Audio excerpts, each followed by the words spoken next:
qui m'a plu en fait chez Ania, c'est la sincérité. Beaucoup de sincérité et c'est très vivant. Donc c'est en regardant, en cherchant d'abord comment apprendre l'alphabet. Et là je suis tombé sur le blog d'Ania dans lequel elle explique l'alphabet.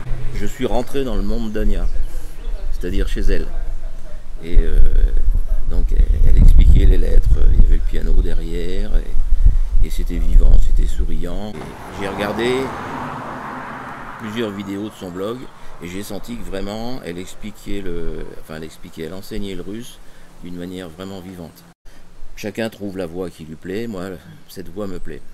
C'est vrai qu'apprendre le russe par l'intermédiaire par exemple de ses enfants, moi je trouve ça extraordinaire parce que les mots en fait on les voit dans un contexte vivant.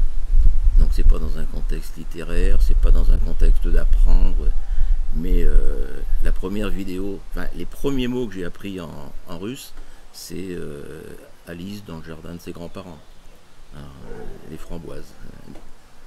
Et voilà, c'est le premier souvenir que j'en ai, et quelque part affectivement ça m'a attaché d'entrer un petit peu dans son univers.